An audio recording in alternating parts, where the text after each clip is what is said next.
Pour mon anniversaire, mes parents m'ont offert un gâteau, félicitations pour une autre année pathétique. Ils filmaient, espérant mes larmes. Je les ai remerciés et suis parti. Mais en sortant, mes 3 mots les ont laissés hurlant de désespoir. Je m'appelle Chloé et j'ai 28 ans. Ce soir, mes parents m'ont tendu un gâteau d'anniversaire sur lequel était écrit « Félicitations pour une autre année à être pathétique ». Pendant que chaque membre de la famille filmait ma réaction, attendant que je m'effondre en larmes. Au lieu de cela, je les ai remerciés pour le dîner et me suis dirigé vers la porte. Mais avant de partir, j'ai dit 3 mots qui les ont tous fait hurler. Elle a commencé il y a 28 ans, quand je suis né dans la famille Lefebvre, où être la déception familiale est devenu mon rôle permanent avant même que je sache marcher. En grandissant, j'ai appris très tôt que j'étais différente de tous les autres membres de ma famille. Pas spéciale d'une bonne manière, attention. Différente d'une mauvaise manière. Tandis que mon frère Thomas excellait au foot et ramenait à la maison des trophées qui s'alignaient sur la cheminée, je ramenais des bulletins scolaires que mes parents regardaient à peine avant de les mettre de côté avec une déception à peine dissimulée. Tandis que ma sœur Camille gagnait des concours de beauté et remplissait des albums photos de diadèmes étincelants, je ne remplissais rien, sauf un espace à la table du dîner. Mes parents, Hélène et François Lefebvre, avaient des idées très précises sur la réussite, et je ne correspondais à aucun de leurs critères. Thomas allait devenir un athlète professionnel, déclarait-il. Camille allait faire un bon mariage et produire de beaux petits-enfants. Et moi, eh bien, ils n'ont jamais vraiment su ce que j'étais censé faire, ce qui est devenu de plus en plus évident au fil des ans. Les réunions de famille étaient particulièrement brutales. Chaque anniversaire, fête ou célébration devenait une occasion pour mes proches de souligner tout ce que je n'accomplissais pas. Chloé est toujours célibataire, annonçait tante Marguerite à toute la pièce comme si je n'étais pas juste là. Peut-être devrais-tu essayer les rencontres en ligne, ma chérie. Revois un peu tes exigences à la baisse. Oncle Robert intervenait avec des observations utiles sur mes choix de carrière, mon appartement, ma voiture, et en gros, chaque décision de vie que j'avais jamais prise. Le fait est que je ne ratais pas ma vie. J'avais un travail décent dans une agence de marketing, mon propre appartement, et j'avais même réussi à économiser un peu d'argent. Mais dans la famille Lefebvre, décent n'était pas suffisant. Si vous ne gagnez pas de trophées, de concours de beauté ou n'obteniez pas de poste de PDG, vous étiez pratiquement invisible. En fait, ce n'est pas tout à fait exact. Être invisible aurait été une bénédiction. Au lieu de cela, j'étais hyper visible, comme l'exemple à ne pas suivre de la famille. Chaque conversation finissait par tourner autour de ce que je devrais faire différemment, de ce que je faisais mal, ou de comment je pourrais apprendre des choix de vie évidemment supérieurs de Thomas et Camille. Les dîners de famille sont devenus des masterclass en critique passive-agressive déguisée en sollicitude. Nous voulons juste ce qu'il y a de mieux pour toi est devenu leur phrase préférée, généralement suivie d'explications détaillées sur pourquoi tout ce que j'avais choisi n'était manifestement pas ce qu'il y avait de mieux pour moi.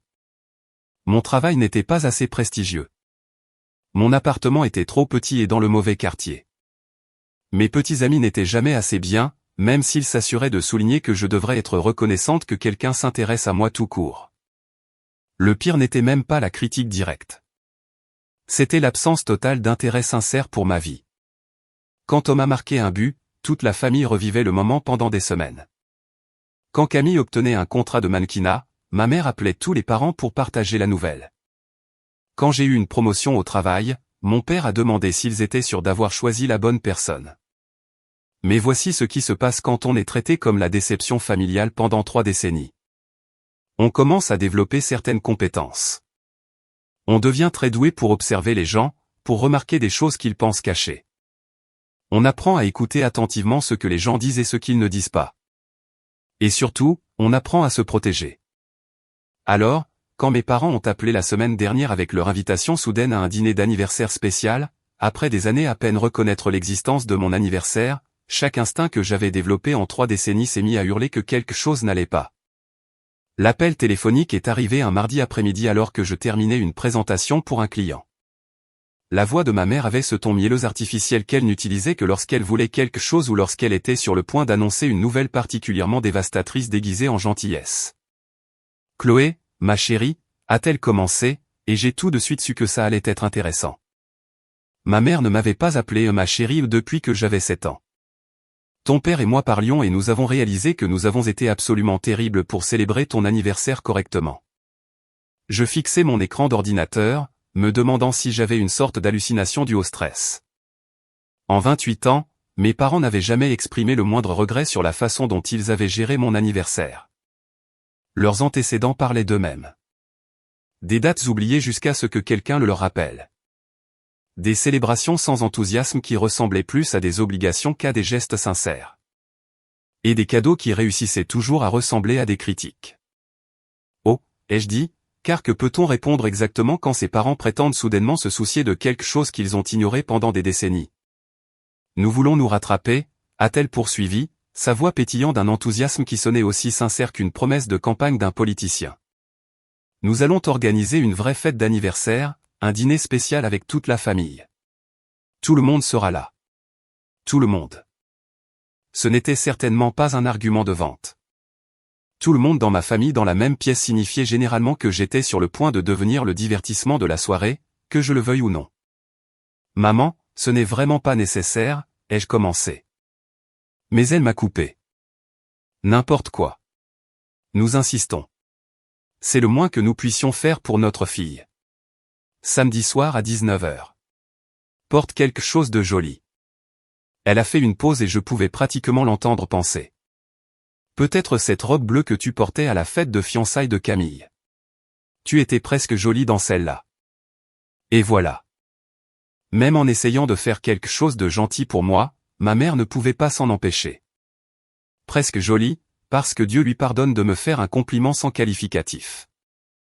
Je vais y réfléchir, ai-je dit, ce qui était ma réponse standard aux invitations familiales que je n'avais aucune intention d'accepter. Oh, tu seras là, a dit la voix de mon père en arrière-plan. Il avait apparemment écouté toute la conversation. Nous avons déjà invité tout le monde. Ne nous mets pas dans l'embarras. Ne nous mets pas dans l'embarras. Cet effort de café venant de personnes qui avaient passé 3 décennies à me mettre dans l'embarras à chaque occasion possible. Après avoir raccroché, je suis resté assise à mon bureau, essayant de comprendre à quel jeu ils jouaient. Mes parents n'avaient pas soudainement développé des sentiments parentaux du jour au lendemain.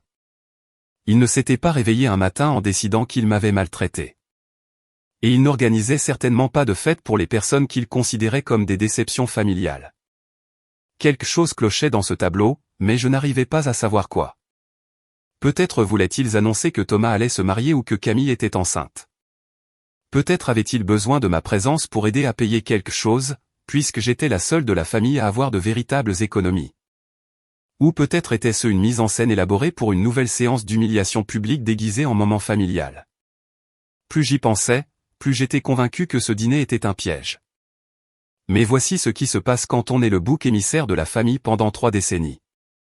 On développe une certaine curiosité morbide pour savoir jusqu'où les gens peuvent aller. On veut voir quel nouveau niveau de cruauté ils peuvent imaginer. En partie parce qu'on n'arrive pas à croire que c'est réel, et en partie parce qu'on a besoin de savoir à quoi on a affaire. Donc, malgré chaque instinct rationnel me disant de rester à la maison, je me suis retrouvé à prévoir d'assister à ce mystérieux dîner d'anniversaire.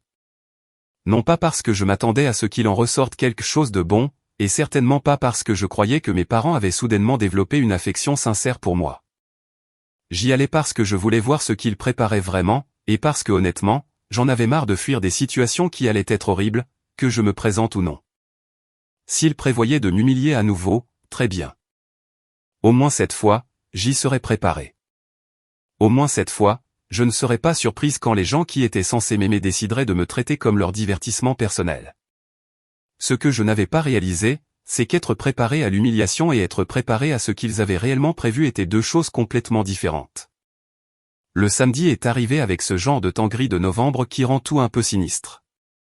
J'ai passé la majeure partie de la journée à essayer de me dissuader d'y aller, puis à essayer de me convaincre d'y aller, puis à me demander pourquoi je débattais même de quelque chose qui allait clairement être un désastre, quelle que soit ma décision. Mais la curiosité l'a emporté, comme toujours quand on a été élevé par des gens spécialisés dans la guerre psychologique déguisée en tradition familiale. J'ai choisi ma tenue avec soin, pas la robe bleue que ma mère avait suggérée, parce que je n'allais pas suivre les conseils vestimentaires de quelqu'un qui venait de me qualifier de presque jolie. À la place, j'ai choisi une robe noire qui me donnait confiance en moi et une paire de talons qui me permettraient de faire une sortie spectaculaire si nécessaire. Parce que si cette soirée devait être une performance, autant être belle pour ma scène de sortie. Le restaurant qu'ils avaient choisi était chez Luigi, un restaurant italien de milieu de gamme où ma famille avait célébré toutes les grandes occasions des 15 dernières années. Non pas parce que la nourriture était particulièrement bonne, mais parce que mon père connaissait le propriétaire et aimait prétendre qu'il était assez important pour obtenir un traitement de faveur. Le genre d'endroit où l'éclairage était assez tamisé pour cacher la déception, et le vin assez bon marché pour que mes parents puissent se permettre de saouler tout le monde. Je suis arrivé exactement à l'heure, car la ponctualité était l'une des rares choses que mes parents avaient réussi à m'enseigner qui était réellement utile. L'hôtesse m'a conduite à une grande table ronde dans le coin du fond où ma famille élargie était déjà rassemblée comme des vautours tournant autour de quelque chose qui n'était pas encore tout à fait mort. Mes parents, Hélène et François, étaient assis à ce qu'ils considéraient clairement comme le bout de la table, arborant des expressions identiques d'excitation à peine contenues qui m'ont noué l'estomac. Thomas et sa femme Sarah les flanquaient d'un côté, tandis que Camille et son fiancé Julien occupaient l'autre côté. Oncle Robert et tante Marguerite avaient réclamé les sièges avec la meilleure vue sur ce qui allait se passer, et mes cousins remplissaient les places restantes. Tout le monde a levé les yeux quand je me suis approché, et il y avait quelque chose dans leurs expressions qui confirmait chaque instinct que j'avais eu à propos de ce dîner. Ils ressemblaient à des gens qui étaient dans le secret d'une blague sur le point d'être révélés. Ils ressemblaient à des gens qui s'apprêtaient à s'amuser aux dépens de quelqu'un d'autre. « Chloé » a lancé ma mère, sa voix un ton un peu trop haut. « Tu es venue. On commençait à s'inquiéter que tu aies changé d'avis. » Je me suis installé dans la seule chaise restante, qui avait manifestement été positionnée pour donner à tous les autres une vue parfaite de la réaction qu'ils attendaient de moi. Avez-vous déjà eu l'impression d'entrer dans un piège, mais décidé de le déclencher quand même, juste pour voir ce qui se passe? Laissez un commentaire ci-dessous si vous avez déjà vécu cela. La conversation pendant le dîner était agressivement normale, ce qui était en quelque sorte plus déconcertant que s'ils avaient simplement été ouvertement hostiles. Tout le monde m'a posé des questions sur mon travail, mon appartement, ma vie amoureuse, le tout avec le genre d'intérêt intense que ma famille n'avait jamais montré auparavant. J'avais l'impression d'être interrogé par des gens qui savaient déjà qu'ils n'allaient pas m'embaucher, mais qui voulaient documenter toutes les raisons pour lesquelles. Thomas nous a régalé d'histoires sur sa dernière promotion. Camille a montré sa bague de fiançailles pour la 15e fois et a discuté de plans de mariage qui semblaient coûter plus cher que la plupart des maisons. Mes parents se prélassaient dans les succès de leurs enfants comme des plantes absorbant la lumière du soleil, tandis que j'étais assise là, me demandant quand le couperet allait tomber, car il allait définitivement tomber. La gaieté artificielle, les questions trop attentives, la façon dont tout le monde vérifiait constamment son téléphone et échangeait des regards quand il pensait que je ne regardais pas. Tout cela indiquait quelque chose de planifié, quelque chose qui nécessitait un public et une documentation. À peu près à la moitié du dîner, j'ai commencé à remarquer des signes subtils que quelque chose était prévu. Camille n'arrêtait pas de jeter un coup d'œil à son téléphone, qui était positionné à un angle étrange près de son verre d'eau. Thomas avait son téléphone à côté de son assiette, et je l'ai surpris en train de tapoter l'écran quand il pensait que je ne regardais pas. Même oncle Robert n'arrêtait pas de tripoter son téléphone d'une manière qui semblait anormale pour lui. La prise de conscience m'est venue progressivement. Il se préparait à enregistrer ce qui allait suivre. C'est là que j'ai réalisé que ce ne serait pas juste une autre séance d'humiliation désinvolte déguisée en moment familial. Ce serait quelque chose de plus grand, quelque chose qu'il voulait préserver et probablement partager. Quelque chose qu'ils pensaient être si divertissant qu'ils avaient besoin de le documenter. Je me suis excusé pour aller aux toilettes, en partie parce que j'avais besoin d'un moment pour réfléchir et en partie parce que je voulais voir comment il réagirait quand je quitterais la table. Et bien sûr, au moment où je me suis levé, j'en ai vu plusieurs se pencher en avant pour une conversation à voix basse. Quoi qu'ils aient prévu, ils discutaient des derniers détails. Dans le miroir des toilettes, j'ai étudié mon propre reflet et j'ai essayé de me préparer à ce qui allait arriver. 28 ans à être la victime désignée de cette famille aurait dû me préparer à tout. Mais quelque chose ce soir-là semblait différent, plus grand, plus délibéré. Quand je suis retourné à la table, l'atmosphère avait de nouveau changé. Tout le monde vibrait pratiquement d'anticipation, comme des enfants attendant le matin de Noël. Ma mère n'arrêtait pas de regarder sa montre. Mon père n'arrêtait pas de s'éclaircir la gorge, et les téléphones étaient devenus encore plus manifestement positionnés. Eh bien, a annoncé ma mère alors que le serveur débarrassait nos assiettes. Je pense qu'il est temps pour le dessert. Et c'est là que j'ai su que quoi qu'ils aient prévu, c'était sur le point de se produire. Le serveur a disparu dans la cuisine avec des instructions que je n'ai pas pu tout à fait entendre, bien que, d'après la façon dont tous les membres de ma famille se sont soudainement redressés et ont saisi leur téléphone, je savais que l'événement principal était sur le point de commencer. Ma mère bondissait pratiquement sur son siège d'une excitation qu'elle n'essayait même plus de cacher. Mon père avait cette expression suffisante qu'il prenait toujours quand il pensait qu'il allait être particulièrement malin. Autour de la table, tout le monde ressemblait à un public s'installant pour un spectacle qu'ils attendaient avec impatience.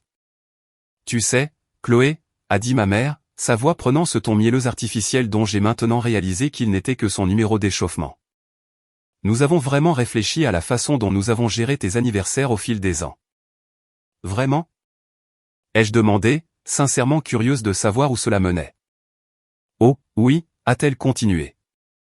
Elle a jeté un coup d'œil autour de la table pour obtenir le soutien de ses co-conspirateurs. « Et nous avons réalisé que peut-être nous n'avons pas été assez honnêtes avec toi. » Honnête. C'était un choix de mots intéressant venant de personnes qui avaient passé les 2 dernières heures à prétendre se soucier de ma vie pour la première fois en des décennies. Nous avons décidé que cette année, nous voulons te donner quelque chose de vraiment significatif, a ajouté mon père. Quelque chose qui reflète vraiment qui tu es et ce que tu représentes pour cette famille. La façon dont il a dit significatif m'a donné la chair de poule. Dans ma famille, significatif signifiait généralement délibérément cruel, mais déguisé en sollicitude ou en humour.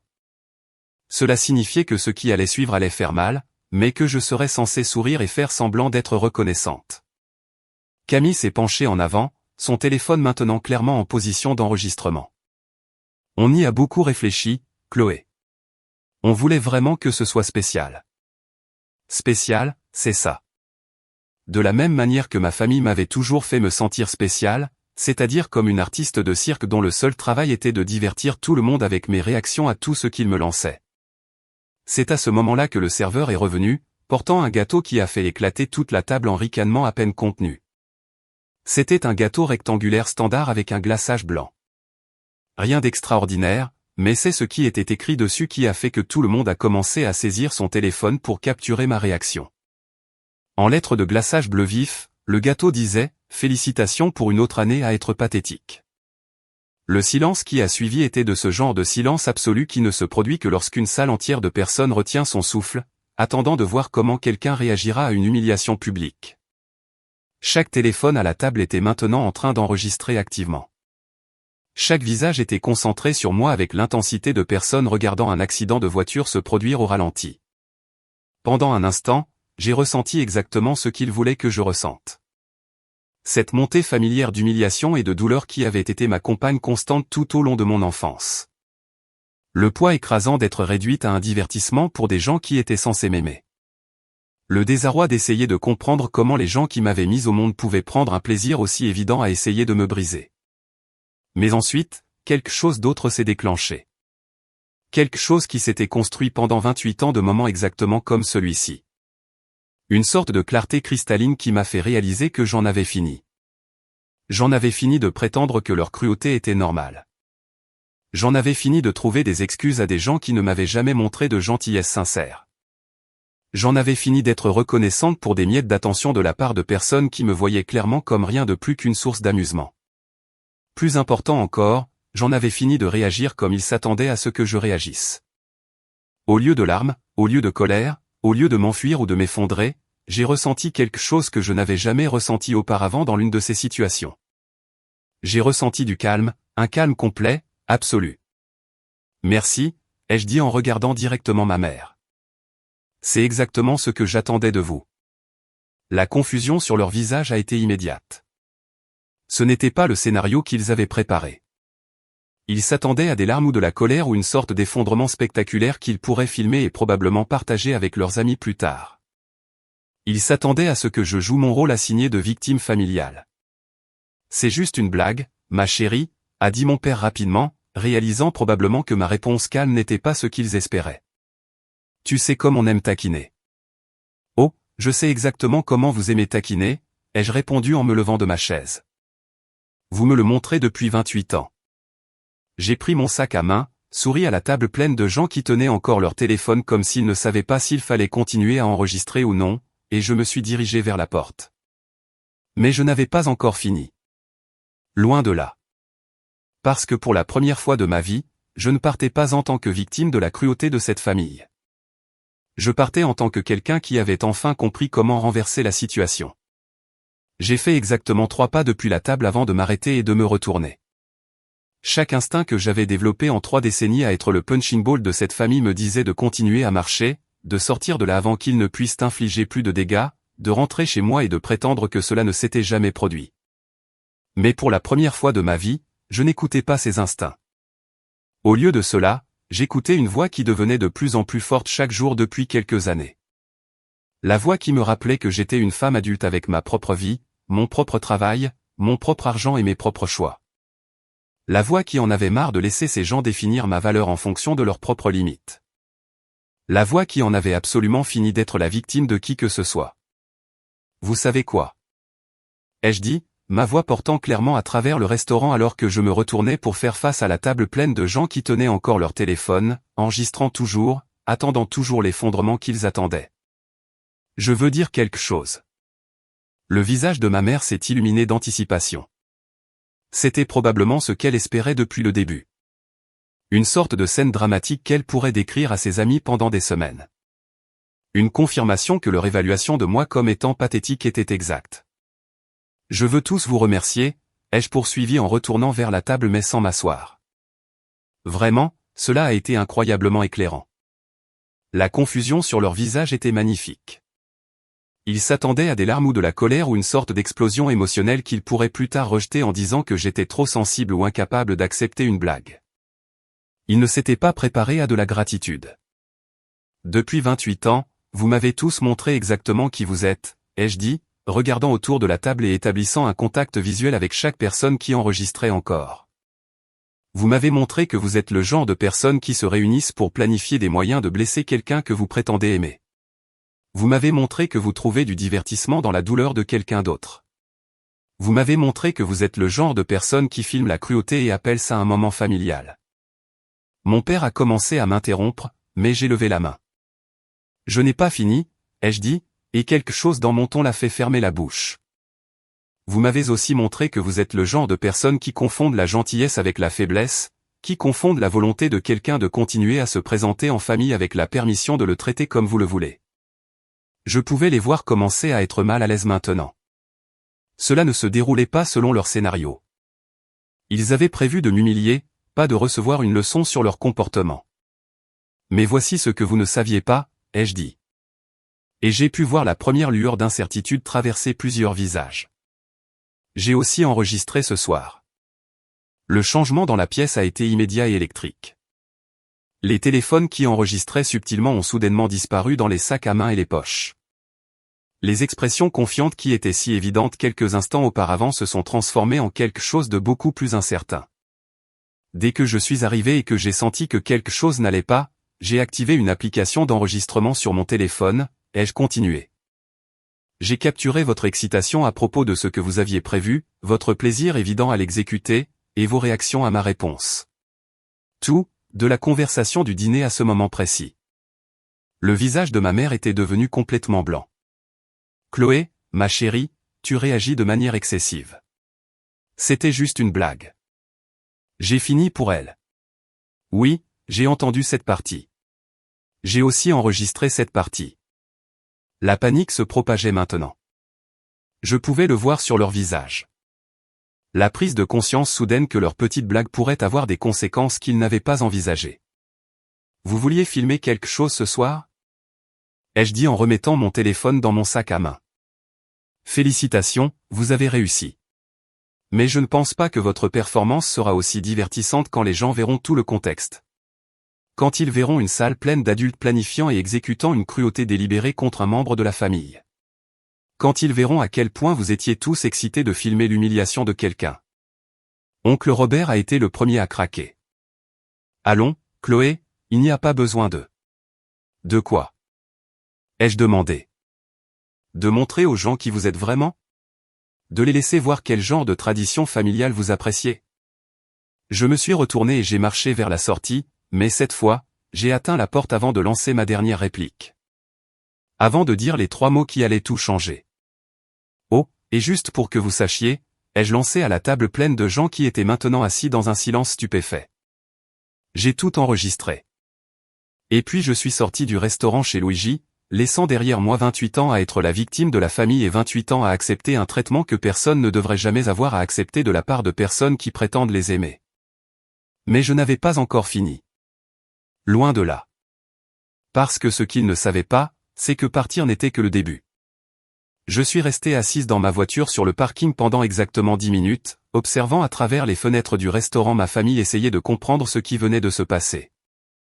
La panique était visible même de loin. Ils avaient clairement une discussion animée avec beaucoup de gestes et ce qui semblait être des pointages de doigts. Mon téléphone a commencé à vibrer presque immédiatement. Premier texto de ma mère, Chloé, s'il te plaît, ne fais rien d'irréfléchi. C'était vraiment juste pour rire. Deuxième texto de Camille, pourquoi es-tu si dramatique? Ce n'est pas si grave. Troisième texto de Thomas, reviens à l'intérieur. Parlons-en comme des adultes. J'ai supprimé chaque message sans répondre et j'ai démarré ma voiture. J'avais du travail à faire et ça ne pouvait pas attendre demain. Avez-vous déjà eu un moment où vous avez réalisé que vous déteniez tout le pouvoir, mais que tout le monde pensait encore être aux commandes? Racontez-moi dans les commentaires. Le trajet jusqu'à chez moi a duré 20 minutes pendant lesquelles mon téléphone a continué de vibrer avec des messages de plus en plus désespérés de divers membres de la famille. Chaque texto confirmait ce que je savais déjà. Ils commençaient enfin à comprendre que leur petite blague pourrait avoir des conséquences qu'ils n'avaient pas prévues. Mon appartement ne m'avait jamais semblé aussi accueillant que lorsque j'ai franchi la porte ce soir-là. Pour la première fois depuis des années, j'avais l'impression d'être exactement là où je devais être, entouré de choses que j'avais choisies, dans un espace qui reflétait qui j'étais réellement plutôt que qui ma famille pensait que je devrais être. Je me suis versé un verre de vin, j'ai mis des vêtements confortables et je me suis installé devant mon ordinateur, car le vrai travail ne faisait que commencer. D'abord, j'ai téléchargé l'enregistrement que j'avais fait sur un compte de stockage cloud sécurisé. Ensuite, j'ai fait plusieurs copies de sauvegarde et les ai enregistrées à différents endroits. Quoi qu'il arrive ensuite, je voulais m'assurer que la documentation des événements de ce soir ne pourrait pas disparaître.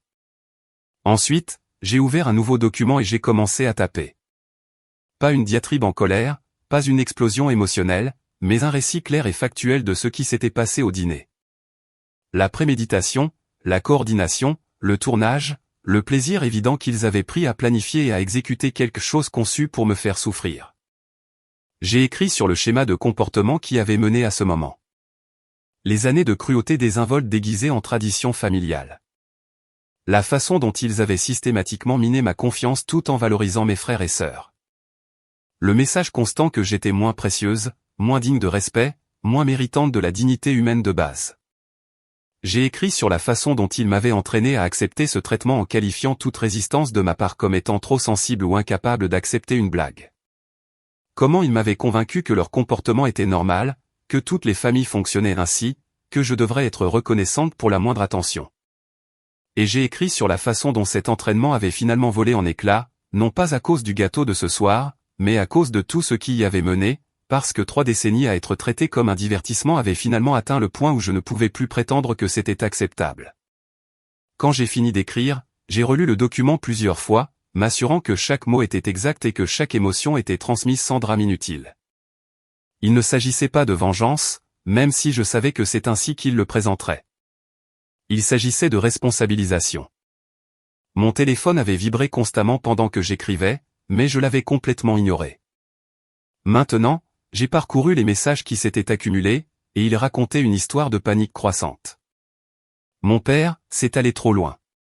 Supprime tout ce que tu as enregistré, et on oubliera que c'est arrivé. Ma mère, tu vas détruire cette famille pour une stupide farce. Oncle Robert, tes parents sont morts d'inquiétude. Arrête d'être égoïste et pense à ce que cela va faire à tout le monde. Camille, je n'arrive pas à croire que tu vas gâcher mon mariage pour ça. Comment peux-tu être si vindicative? Ce dernier m'a fait rire aux éclats. Le mariage de Camille était encore dans 8 mois, mais d'une manière ou d'une autre, mon refus d'accepter l'humiliation en silence allait le gâcher. La logique était si parfaitement représentative de la mentalité de ma famille qu'elle aurait pu être une étude de cas. J'ai mis mon téléphone de côté et je me suis concentré sur la phase suivante de mon plan, car documenter ce qui s'était passé n'était que la première étape. La deuxième étape consistait à s'assurer que les bonnes personnes le voient. J'ai commencé par un email à ma famille élargie, les oncles, tantes et cousins qui entendaient la version des histoires de famille de mes parents depuis des années. Les parents à qui on avait dit que j'étais difficile, ingrate, trop sensible, incapable d'apprécier l'humour familial, les gens qui avaient probablement entendu parler des plans du dîner de ce soir et à quel point ils allaient être hilarants. J'ai joint l'enregistrement et mon récit écrit avec un simple message expliquant que je voulais qu'ils aient le contexte complet des événements de ce soir avant d'entendre la version de quelqu'un d'autre. Ensuite, j'ai composé un email plus long aux amis de mes parents, les gens qui entendaient depuis des années parler de leur fille difficile qui n'arrivait tout simplement pas à mettre de l'ordre dans sa vie. J'ai expliqué qu'ils pourraient entendre des histoires préoccupantes sur un conflit familial, et je voulais qu'ils comprennent ce qui s'était réellement passé. Enfin, j'ai rédigé un message d'un tout autre genre pour mes propres amis et collègues. Des gens qui m'avaient écouté trouver des excuses au comportement de ma famille pendant des années, qui m'avaient vu minimiser et rationaliser un traitement qu'ils avaient essayé de me dire n'était pas normal. Au moment où j'ai terminé, il était presque minuit, et mon téléphone avait cessé de vibrer. Soit ma famille avait renoncé à essayer de me joindre, soit ils étaient passés à s'appeler les uns les autres pour trouver une solution de gestion de crise. J'ai envoyé tous les emails, j'ai fini mon vin, et je suis allé me coucher avec un sentiment que je n'avais pas connu depuis des années. Pour la première fois de ma vie d'adulte, j'étais fier de moi. Pas pour une réussite extérieure, pas pour avoir répondu aux attentes de quelqu'un d'autre, mais pour m'être enfin défendu d'une manière qui comptait. Demain, il y aurait des conséquences, des appels téléphoniques, des disputes, probablement des menaces, des tentatives de culpabilisation, et toutes les tactiques de manipulation que ma famille avait perfectionnées au fil des décennies. Mais ce soir-là, j'ai dormi mieux que je ne l'avais fait depuis des années, sachant que j'en avais enfin fini d'être la victime de qui que ce soit. La véritable histoire ne faisait que commencer. Le dimanche matin a apporté le son de mon téléphone sonnant à 6h47. J'avais désactivé les notifications pour les textos la veille, mais les appels passaient toujours, et apparemment ma famille avait décidé que la panique matinale était leur meilleure stratégie. Je l'ai laissé aller sur la messagerie vocale. Puis j'ai laissé les 5 appels suivants aller sur la messagerie vocale aussi. Au moment où je me suis finalement traîné hors du lit vers 9h, j'avais 14 appels manqués et 47 messages textes non lus. La progression de l'exigence à la supplication puis à la menace était presque artistique dans son désespoir. Que pensez-vous qu'il va se passer ensuite? Laissez votre prédiction dans les commentaires et assurez-vous de vous abonner pour la conclusion de cette histoire. Pendant que je me faisais un café, ma sonnette a commencé à retentir. Un son continu et agressif qui suggérait que quelqu'un s'appuyait sur le bouton et refusait de lâcher. J'ai regardé par le Judas pour voir mon frère Thomas sur mon paillasson, l'air de ne pas avoir dormi. J'ai ouvert la porte mais je ne l'ai pas invité à entrer. « Chloé, qu'est-ce que tu as fait, bordel ?» a-t-il dit sans préambule. Maman a pleuré toute la nuit. Papa parle d'engager des avocats. As-tu la moindre idée de ce que tu as déclenché? Bonjour à toi aussi, Thomas, ai-je dit en prenant une gorgée de mon café. Beau temps aujourd'hui, n'est-ce pas? Ce n'est pas drôle, a-t-il sèchement répliqué. Tante Carole a appelé maman à 23h hier soir. Oncle Jean a appelé à minuit. Tout le monde a vu ton enregistrement et maintenant toute la famille est en plein chaos. Intéressant, ai-je dit. Et qu'est-ce que tante Carole et oncle Jean avaient à dire exactement à propos de l'enregistrement? Le visage de Thomas s'est crispé. Ce n'est pas la question. La question, c'est que tu es en train de déchirer cette famille pour une stupide blague. Une stupide blague. Ai-je répété. C'est comme ça qu'on appelle ça? Oui, c'est comme ça qu'on appelle ça parce que c'est ce que c'était. Mais sa voix manquait de conviction et il ne voulait pas croiser mon regard. Écoute, tout le monde sait que tu as toujours été sensible aux histoires de famille. Sensible. J'ai posé ma tasse de café et j'ai regardé mon frère. Vraiment regardé. Thomas, as-tu regardé l'enregistrement? Bien sûr que je l'ai regardé. En entier? La partie où tout le monde prépare son téléphone pour filmer ma réaction? La partie où maman et papa vibrent pratiquement d'excitation à l'idée de me faire du mal?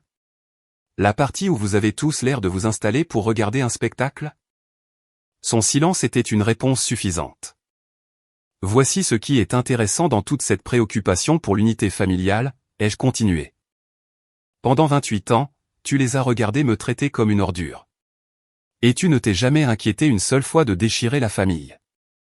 Tu ne m'as jamais appelé à 6 heures du matin parce que tu t'inquiétais de mes sentiments. Tu ne t'es jamais présenté à ma porte en exigeant que quelqu'un s'excuse auprès de moi. C'est différent, a-t-il dit faiblement. Comment? Il a cherché ses mots un instant, puis a semblé renoncer à trouver une explication logique. Parce que maintenant tout le monde est contrarié. Tout le monde est contrarié, ai-je dit lentement. C'est-à-dire tout le monde sauf moi. Parce que mes sentiments n'ont jamais compté avant, alors pourquoi commencerait-il à compter maintenant? Thomas a passé ses mains dans ses cheveux, l'air vraiment affligé. Chloé, je sais que les choses n'ont pas toujours été parfaites, mais ça va trop loin. Tu vas détruire des relations qui ne peuvent pas être réparées. Bien, ai-je dit, et la finalité dans ma voix a semblé le choquer. Certaines relations devraient être détruites. J'ai commencé à fermer la porte, mais Thomas a mis sa main contre. Attends, a-t-il dit. Qu'est-ce que tu veux? Qu'est-ce qu'il faudra pour arranger ça? Je me suis arrêté et j'ai étudié son visage. Tu veux vraiment savoir ce qu'il faudrait? Oui. Une reconnaissance que ce qui s'est passé hier soir n'était pas une blague. C'était une cruauté délibérée planifiée et exécutée par des gens qui prétendent m'aimer. Des excuses, pas pour le gâteau, mais pour 30 ans à me traiter comme si je ne comptais pas. Et des conséquences, de vraies conséquences pour les gens qui pensent qu'il est acceptable de filmer l'humiliation de quelqu'un pour se divertir. Mais ça n'arrivera pas. Je sais, ai-je dit, c'est pourquoi nous en avons fini ici. J'ai fermé la porte et les verrouillé, laissant Thomas debout sur mon paillasson. De retour à l'intérieur, j'ai enfin regardé mon téléphone. Les messages étaient passés de l'exigence au marchandage puis à la menace dans une progression parfaite. Mon préféré venait donc le Robert, tu ferais mieux de régler ce bazar avant que ça ne dégénère. Dégénérer. Comme si humilier systématiquement un membre de la famille n'avait pas déjà dégénéré. Comme si 30 ans de violence psychologique n'avaient pas déjà dégénéré. Comme si filmer la douleur de quelqu'un pour se divertir n'avait pas déjà tellement dégénéré que c'était passé dans un tout autre univers. Je parcourais les messages quand j'en ai trouvé un de ma cousine Lise, la fille d'oncle Robert.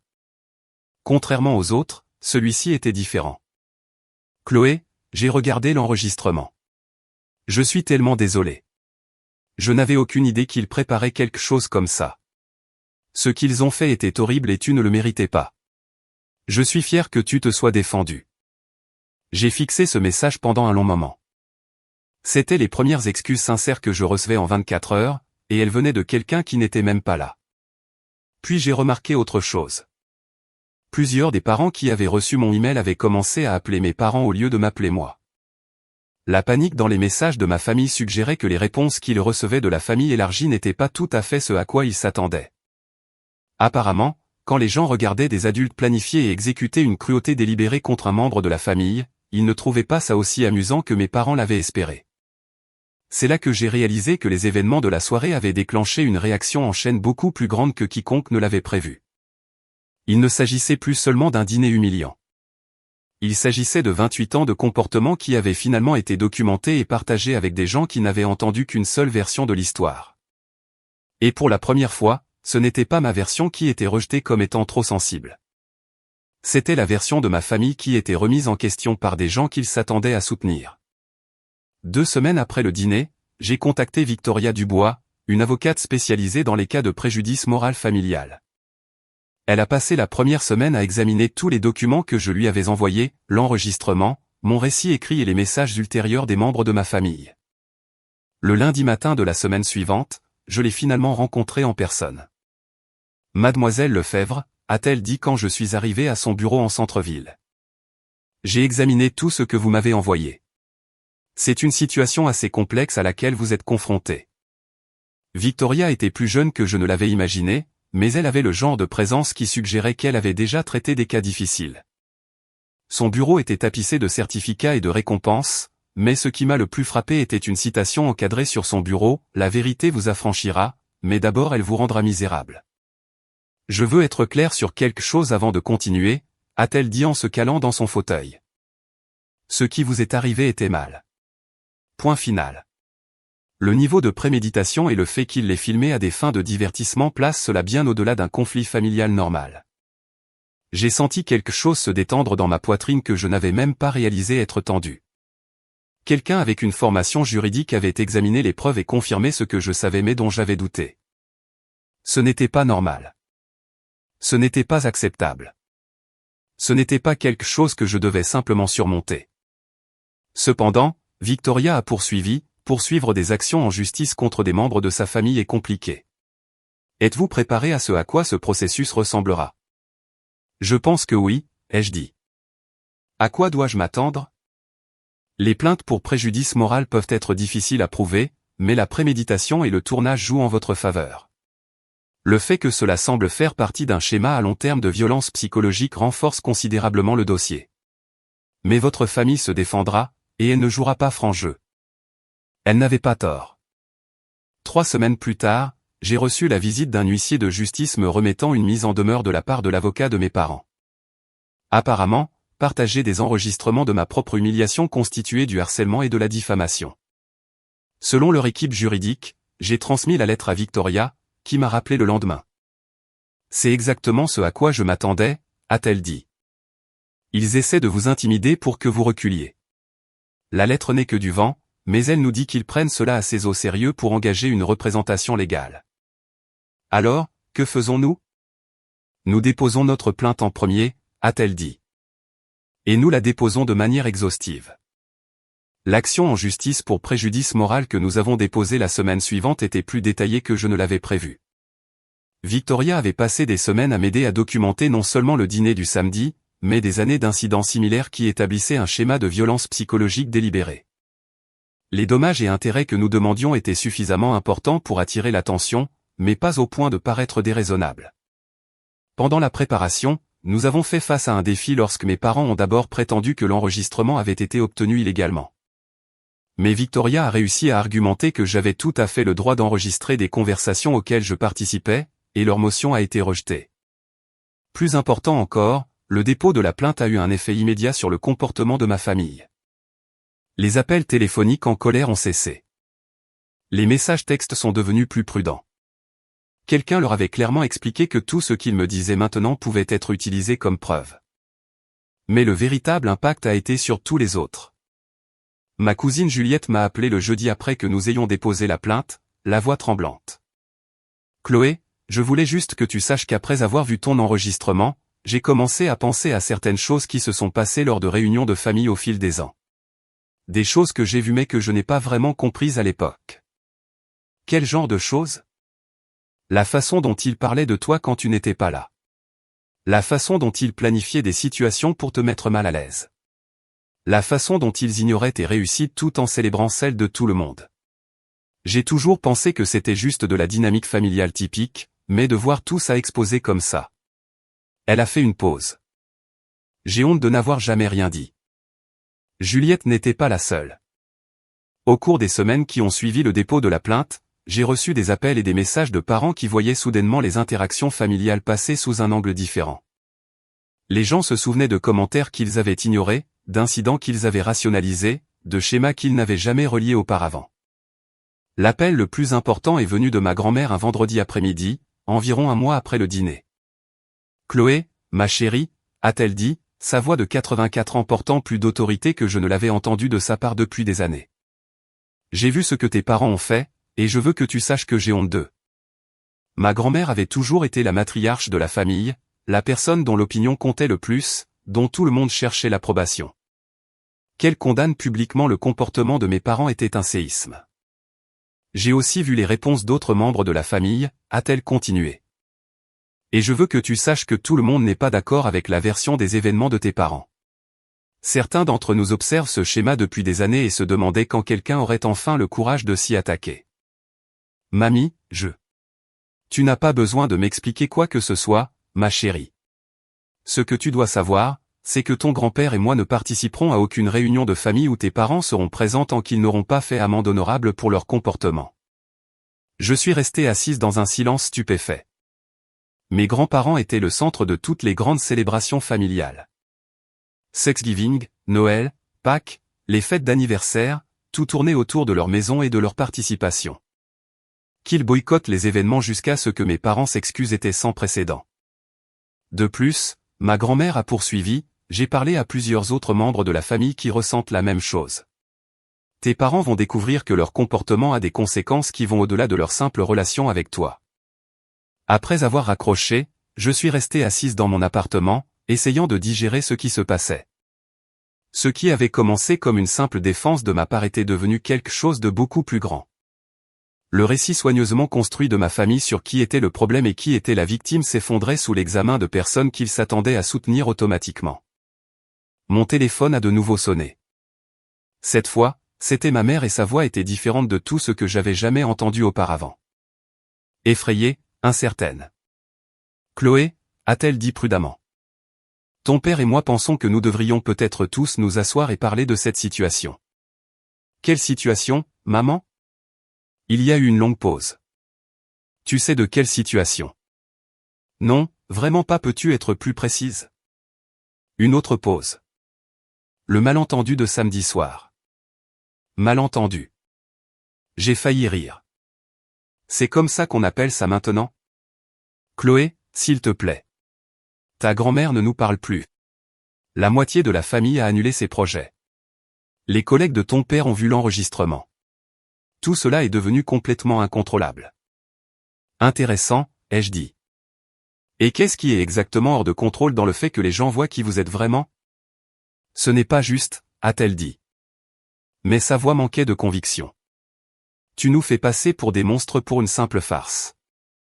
Maman, ai-je dit doucement. Je ne vous ai fait passer pour rien du tout. J'ai juste montré aux gens ce que vous avez réellement fait. Il y a eu un silence à l'autre bout du fil. La différence entre ces deux choses, ai-je continué, c'est tout. 6 semaines après le dîner, je m'installais dans une routine que je n'avais pas connue depuis l'enfance. La paix. Mon téléphone ne vibrait pas constamment avec les drames familiaux. Mes week-ends n'étaient pas remplis de rassemblements obligatoires où je serais le divertissement de la soirée. Mon niveau de stress avait chuté si radicalement que je dormais toute la nuit pour la première fois depuis des années. L'action en justice progressait régulièrement. L'avocat de mes parents avait déposé plusieurs motions pour tenter de faire rejeter l'affaire, tout ayant été refusé. La procédure de communication des pièces avançait, ce qui signifiait que ma famille était forcée de produire des preuves et de répondre à des questions sous serment sur leur traitement envers moi au fil des ans. La beauté de la communication des pièces, m'avait expliqué Victoria, c'est qu'elle ne se soucie pas de la loyauté familiale ou des secrets. Elle ne se soucie que des faits. Pendant ce temps, les conséquences sociales de leur comportement s'étendaient d'une manière que personne n'avait anticipée. Les collègues de mon père à la compagnie d'assurance où il travaillait depuis 15 ans avaient vu l'enregistrement. Selon mon cousin Marc, qui travaillait dans le même secteur, mon père faisait face à des conversations inconfortables et à des relations tendues avec des collègues qui remettaient en question son jugement. Le club de lecture de ma mère était devenu visiblement mal à l'aise en sa présence après que plusieurs membres aient vu l'enregistrement. Son poste de bénévole au refuge pour animaux local est devenu tendu car d'autres bénévoles ont exprimé leur malaise face à la situation. Plus significativement, leur cercle social se rétrécissait progressivement. Des amis qui les connaissaient depuis des décennies prenaient leur distance, non seulement à cause de ce qu'ils avaient vu dans l'enregistrement, mais parce qu'ils commençaient à remettre en question d'autres comportements dont ils avaient été témoins au fil des ans. J'ai appris la plupart de ces développements par ma cousine Lise, qui était devenue une alliée inattendue dans tout cela.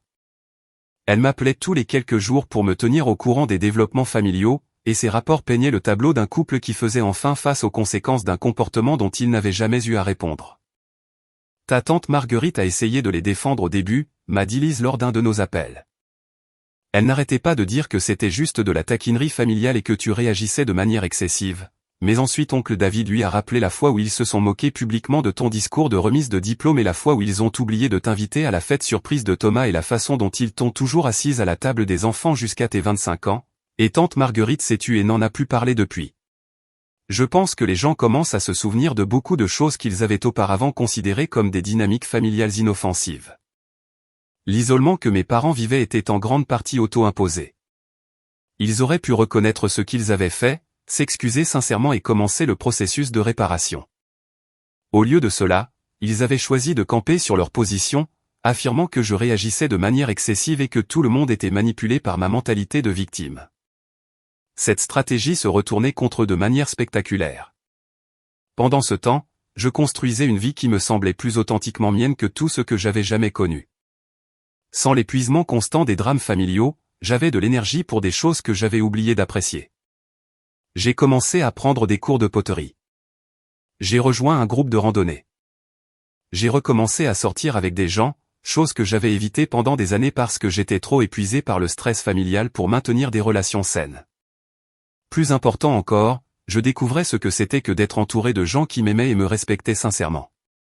Des gens qui ne me voyaient pas comme un divertissement ou comme quelqu'un qui avait besoin d'être constamment corrigé. Des gens qui appréciaient mes opinions, célébraient mes succès et me soutenaient dans les difficultés sans me faire sentir redevable pour une décence humaine de base. Le contraste était si frappant que j'ai commencé à comprendre à quel point mes relations familiales avaient été anormales. J'étais devenu si habitué à être maltraité que j'avais oublié ce qu'était une interaction humaine normale.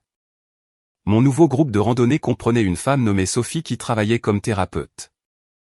Au cours d'une de nos conversations sur les relations familiales, elle a fait une observation qui m'est restée. Les familles saines veulent que leurs membres s'épanouissent, a-t-elle dit. Elles célèbrent les succès des uns et des autres, se soutiennent mutuellement pendant les échecs et créent des environnements où chacun se sent valorisé et respecté. Les familles malsaines ont besoin que quelqu'un soit le problème pour que tous les autres puissent se sentir supérieurs par comparaison. Que se passe-t-il lorsque la personne désignée comme le problème s'en va? Ai-je demandé. Habituellement, ils essaient de la ramener. Et si cela ne fonctionne pas, ils trouvent une nouvelle personne pour remplir le rôle. Mais parfois, si suffisamment de personnes partent ou fixent des limites, tout le système doit changer. Cette conversation m'a aidé à comprendre quelque chose d'important sur ce qui se passait avec ma famille élargie.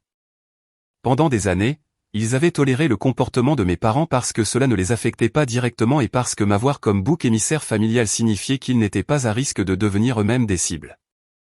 Mais maintenant que le comportement était documenté et public, ils devaient choisir entre continuer à le tolérer ou reconnaître qu'il était mal. Beaucoup d'entre eux choisissaient la reconnaissance, ce qui signifiait que mes parents perdaient le système de soutien qui avait permis à leur comportement de se poursuivre sans contrôle. 3 mois après le dîner, ma grand-mère a appelé avec une nouvelle qui m'a surprise, même moi. « Tes parents sont venus nous voir hier », a-t-elle dit. « Ils voulaient que nous les aidions à te convaincre d'abandonner la poursuite et de revenir à la raison. » Comment ça s'est passé? Je leur ai dit que la personne qui doit revenir à la raison, ce n'est pas toi. Je leur ai aussi dit que s'ils dépensaient la moitié de l'énergie à examiner leur propre comportement qu'ils en ont dépensé à essayer de contrôler le tien, ils pourraient réellement faire des progrès. Qu'ont-ils répondu à cela? Ta mère a pleuré.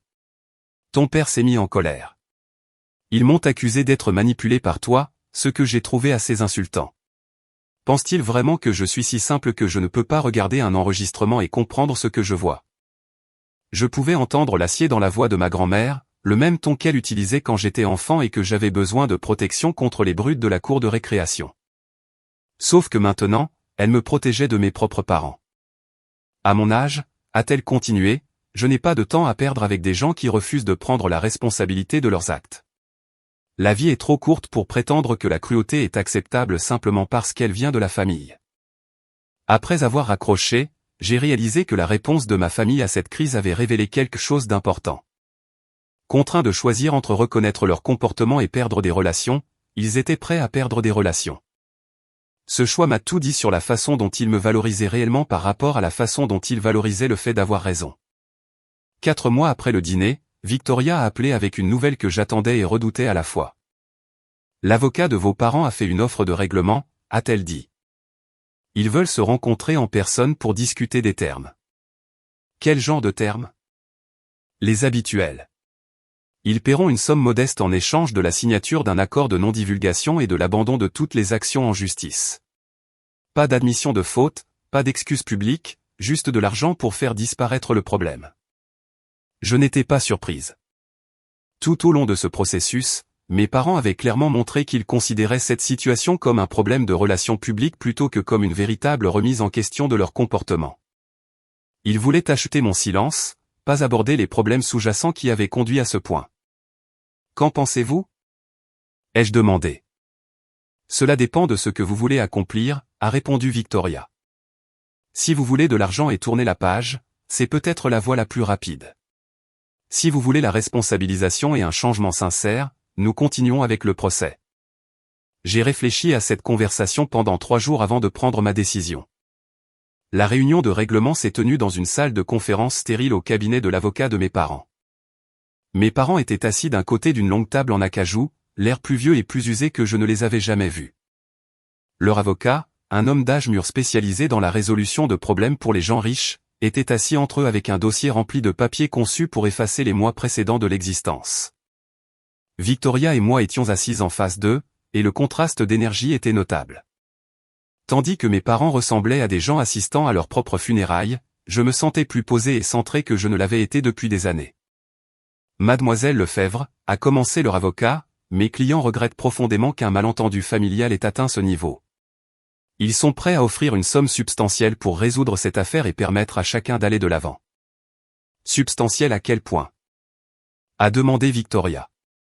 50 000 euros, a-t-il dit en faisant glisser un document sur la table, en échange de l'abandon de toutes les poursuites judiciaires et d'un accord de confidentialité concernant les événements du 14 octobre. J'ai regardé le papier sans le toucher. 50 000 euros, c'était plus d'argent que je n'en avais jamais vu d'un coup, assez pour rembourser mes prêts étudiants et verser un acompte sur une maison. C'était aussi beaucoup moins que ce que nous pourrions potentiellement gagner au procès. Mais plus important encore, cela venait avec des conditions que je n'étais pas disposé à accepter. La clause de confidentialité est intéressante, ai-je dit, regardant directement mes parents pour la première fois depuis que j'étais entré dans la pièce. En gros, cela dit que je ne pourrai plus jamais parler de ce que vous m'avez fait, même si vous le refaites. Chloé, a dit ma mère doucement, parlant pour la première fois depuis que nous nous étions assis. Nous voulons juste mettre ça derrière nous. Nous voulons redevenir une famille. Vraiment? Ai-je demandé. Parce que rien dans cette offre ne suggère que vous voulez être une meilleure famille. Cela suggère que vous voulez être la même famille que vous avez toujours été, mais avec un accord légal garantissant que je ne peux pas m'y opposer publiquement. Mon père s'est penché en avant. Que veux-tu de plus de nous? Nous t'offrons une somme d'argent importante. Je veux que vous reconnaissiez ce que vous avez fait, ai-je dit simplement. Je veux que vous admettiez que planifier et filmer mon humiliation n'était pas une farce inoffensive. Je veux que vous vous excusiez pour 30 ans à me traiter comme si je ne comptais pas. Et je veux voir la preuve que vous comprenez pourquoi votre comportement était mal. Ce n'est pas raisonnable, a interjeté leur avocat. Mes clients n'admettent aucune faute. Alors nous n'avons pas d'accord, ai-je dit en me levant. Chloé, attends, a crié ma mère alors que je me dirigeais vers la porte. S'il te plaît, ne fais pas ça. Pense à ce que cela va faire à la famille. Je me suis arrêté et me suis retourné pour lui faire face. J'ai pensé à la famille, maman. Pendant 30 ans, j'ai pensé à la famille. J'ai priorisé le confort de la famille avant ma propre dignité. J'ai protégé la réputation de la famille pendant que vous détruisiez la mienne. J'ai gardé les secrets de la famille pendant que vous vous assuriez que tout le monde connaisse les miens. Ma voix était stable, calme, complètement contrôlée. Mais tu sais quoi? J'en ai fini de penser à la famille. À partir de maintenant, je pense à moi. Tu es égoïste, a dit mon père, sa voix s'élevant légèrement. Bien, ai-je répondu. Je suis enfin convenablement égoïste. Il ne m'a fallu que 30 ans pour l'apprendre. À l'extérieur du cabinet d'avocat, Victoria et moi avons discuté des prochaines étapes. Le rejet du règlement signifiait que nous irions au procès, ce qui pourrait prendre des mois et serait émotionnellement épuisant pour toutes les personnes impliquées. Êtes-vous sûr de cela? A-t-elle demandé. Les procès sont imprévisibles. Vous pourriez gagner plus que ce qu'ils ont offert, mais vous pourriez aussi tout perdre et finir par payer leurs frais de justice. J'en suis sûr, ai-je dit. Il n'a jamais vraiment été question d'argent de toute façon. Ce soir-là, mon téléphone a sonné. C'était mon frère Thomas, et il semblait désespéré. Chloé, qu'est-ce qui ne va pas chez toi, bordel? Sais-tu ce que représente 50 000 euros? Sais-tu combien de gens tueraient pour ce genre d'argent? Apparemment, c'est ce que mes parents pensent que vaut mon silence, ai-je répondu. Ce n'est pas de ça qu'il s'agit, et tu le sais. Ils essaient d'arranger les choses, et tu es vindicative. Thomas, ai-je dit patiemment. Si quelqu'un te frappait au visage puis t'offrait de l'argent pour prétendre que ce n'est jamais arrivé, considérerais-tu cela comme arranger les choses? C'est complètement différent. Comment? Il y a eu une longue pause. Parce que c'est la famille. Exactement, ai-je dit. C'est la famille. Ce qui signifie que ça devrait être mieux que des étrangers qui se traitent mal, pas pire. Après que Thomas ait raccroché, j'ai réalisé que quelque chose avait fondamentalement changé dans la façon dont je voyais mes relations avec eux tous. Pour la première fois de ma vie, je n'essayais pas de maintenir des liens qui exigeaient que j'accepte un mauvais traitement. Je n'essayais pas de préserver des relations qui ne fonctionnaient que lorsque je me laissais diminuer. J'étais enfin libre d'être moi-même, complètement et sans excuse, que ma famille puisse le supporter ou non. Et s'ils ne pouvaient pas le supporter, c'était leur problème, pas le mien. Le soulagement de cette prise de conscience était si profond que j'ai ri aux éclats dans mon appartement vide. Pour la première fois de ma vie d'adulte, je me mettais en premier, et le ciel n'était pas tombé. Le monde ne s'était pas arrêté. Les menaces de ma famille de détruire les relations s'étaient avérées vaines, car les relations qui exigeaient mon silence et ma soumission ne valaient de toute façon pas la peine d'être préservées. J'étais libre, et c'était incroyable. La date du procès a été fixée 6 semaines après l'échec de la réunion de règlement, et les semaines qui l'ont précédée ont apporté des développements que je n'avais pas prévus. Ce qui avait commencé comme une action civile pour préjudice moral était devenu quelque chose de beaucoup plus vaste à mesure que d'autres membres de la famille se manifestaient avec leurs propres histoires sur les schémas de comportement de mes parents. Victoria m'a appelé un mardi matin avec une nouvelle qui a tout changé. Chloé, j'ai été contacté par 3 de vos parents qui veulent témoigner sur des incidents dont ils ont été témoins au fil des ans. De plus, quelqu'un nous a fourni des enregistrements de conversations où vos parents discutaient de leurs plans pour le dîner et de leur attitude générale envers vous. Des enregistrements? J'étais stupéfaite. Qui a des enregistrements? Votre cousine Juliette.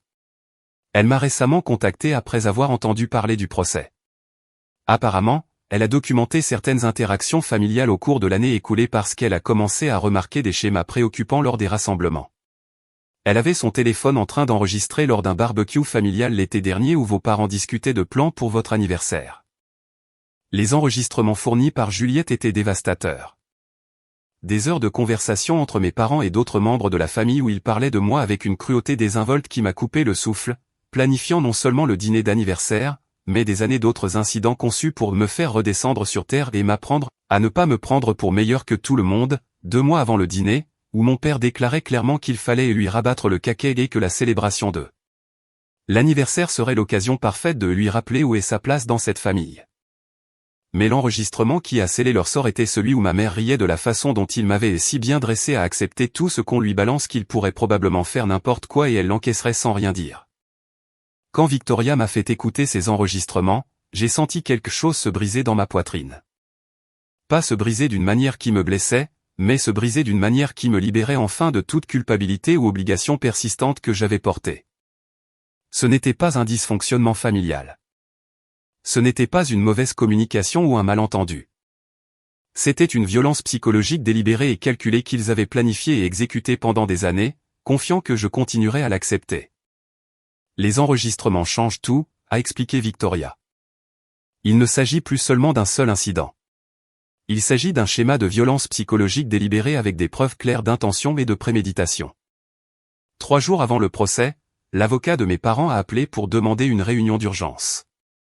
Cette fois, ils sont venus au bureau de Victoria et la dynamique était complètement différente. Mes parents semblaient épuisés, vaincus. Leur avocat ressemblait à quelqu'un qui avait réalisé que ses clients lui avaient menti sur les faits de l'affaire. Mademoiselle Lefebvre, a-t-il commencé, mes clients aimeraient faire une offre de règlement substantiellement révisée pour régler cette affaire. Substantiellement révisée à quel point? A demandé Victoria.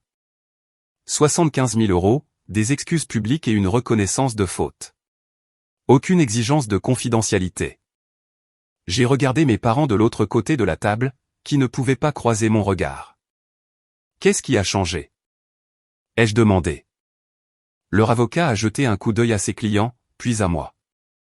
Ils ont pris conscience que vous avez des preuves qu'ils n'attendaient pas.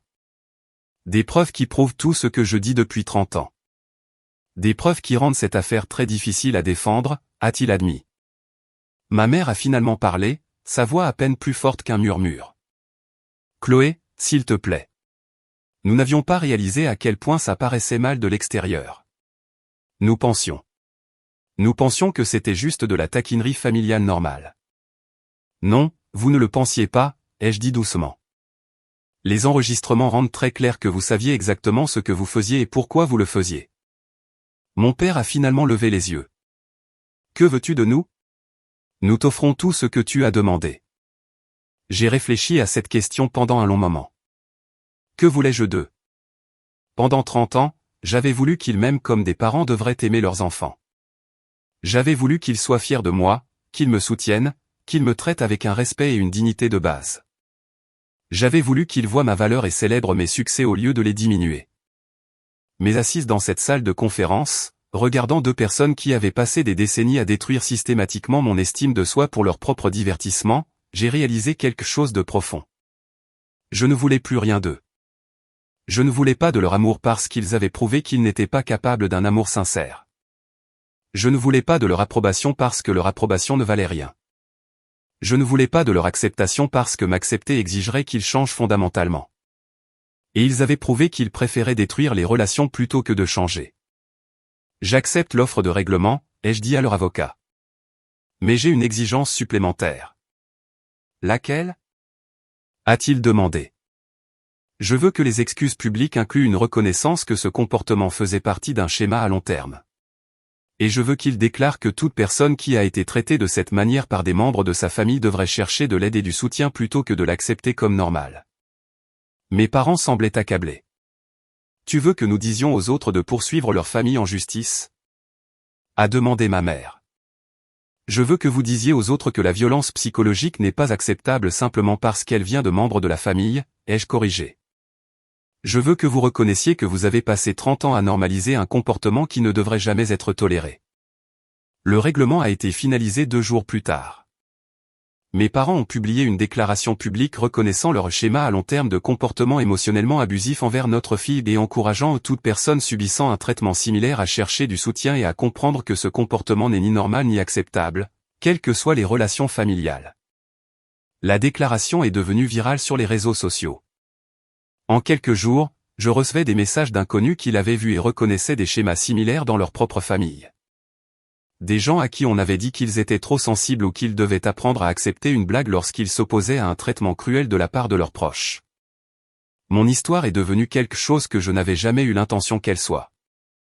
Une permission pour d'autres personnes de cesser d'accepter un comportement inacceptable de la part des membres de leur famille. Mais la vraie victoire n'était pas l'argent ou la justification publique. La vraie victoire, c'était de sortir de ce cabinet d'avocats en sachant que je n'accepterais plus jamais un mauvais traitement de la part de qui que ce soit, famille ou autre, et que je comprenais enfin ma propre valeur, que quelqu'un d'autre la reconnaisse ou non. J'étais libre, et j'avais les documents légaux pour le prouver. 1 an après le règlement, j'étais assise dans mon nouvel appartement, un endroit spacieux avec de grandes fenêtres et une vue sur la ligne d'horizon de la ville, quand mon téléphone a sonné. L'identifiant de l'appelant affichait un numéro que je ne reconnaissais pas, mais quelque chose m'a poussé à répondre. Chloé, c'est Rebecca Martin. J'ai trouvé votre numéro grâce à votre déclaration publique sur la violence familiale. J'espère que ça ne vous dérange pas que je vous appelle directement. Bien sûr que non, ai-je dit en m'installant dans le fauteuil que j'avais acheté spécifiquement parce que je l'adorais, pas parce qu'il s'accordait avec autre chose ou parce que quelqu'un d'autre l'approuvait. Je voulais vous remercier, a poursuivi Rebecca, sa voix tremblant légèrement. Votre histoire m'a donné le courage de quitter une situation abusive avec ma propre famille. Je suis en thérapie depuis 6 mois maintenant, et je commence enfin à comprendre que la façon dont ils me traitaient n'était pas normale. J'avais reçu des dizaines d'appels et de messages similaires au cours de l'année écoulée. Des gens qui avaient vu mon histoire et y avaient reconnu leurs propres expériences. Des gens qui pensaient être seuls face à des membres de leur famille qui utilisaient l'amour comme une arme et la culpabilité comme un mécanisme de contrôle. Je suis si heureuse que vous m'ayez contacté, ai-je dit à Rebecca. Comment allez-vous maintenant? Mieux. Pas parfait, mais mieux. J'ai déménagé à l'autre bout du pays, j'ai changé de numéro de téléphone et j'ai tout recommencé. Certains jours sont plus difficiles que d'autres, mais j'apprends ce que c'est que de vivre sans marcher constamment sur des œufs. Après avoir raccroché, j'ai réfléchi à la manière dont ma vie avait radicalement changé depuis cette soirée d'octobre où j'étais entré dans le restaurant chez Luigi, m'attendant juste à une autre séance d'humiliation familiale. Le règlement du procès m'avait apporté une sécurité financière, mais plus important encore, il m'avait apporté une validation. Le fait que mon expérience soit reconnue dans des documents légaux, que mes parents admettent publiquement que leur comportement était mal, que j'ai la preuve que ma perception de la réalité était exacte, avait été guérisseur d'une manière que je n'avais pas prévue. Mais la vraie transformation avait été interne. J'avais appris à faire confiance à mon propre jugement sur ce qui était acceptable et ce qui ne l'était pas. J'avais appris à prioriser mon propre bien-être avant le confort des autres. J'avais appris qu'être seul était infiniment mieux que d'être avec des gens qui me rabaissaient. Le plus surprenant, c'est que j'avais appris que je m'aimais réellement quand je n'essayais pas constamment de gagner l'approbation de personnes déterminées à ne pas la donner. Ma relation avec ma famille élargie avait évolué de manière intéressante. Mes grands-parents étaient devenus plus proches de moi qu'ils ne l'avaient jamais été quand j'essayais de maintenir la paix avec mes parents. Plusieurs cousins m'avaient contacté pour reconstruire des liens qui ne nécessitaient pas de prétendre que le comportement de mes parents était acceptable. Les membres de la famille qui se souciaient vraiment de moi avaient trouvé des moyens de maintenir des relations qui honoraient mes limites. Les parents qui ne pouvaient pas accepter que je ne sois plus disposé à être le bouc émissaire de la famille s'étaient progressivement éloignés de ma vie. Et j'ai découvert que leur absence créait de l'espace pour des relations plus saines avec des personnes qui me valorisaient réellement. Mes parents avaient respecté les termes du règlement en publiant les excuses publiques et en payant les dommages et intérêts. Mais il n'y avait eu aucun autre contact entre nous. Ils n'avaient fait aucune tentative d'avoir de véritables conversations sur la réparation de notre relation, ce qui m'a tout dit sur leurs priorités. J'avais fait le deuil des parents que j'aurais voulu qu'ils soient. Mais j'avais cessé de faire le deuil de la relation que j'avais réellement eue avec eux. Cette relation m'avait été nuisible, et son absence était un cadeau, pas une perte. Ma carrière s'était épanouie sans l'épuisement constant du stress familial. J'avais été promu 2 fois et j'envisageais de créer ma propre société de conseil.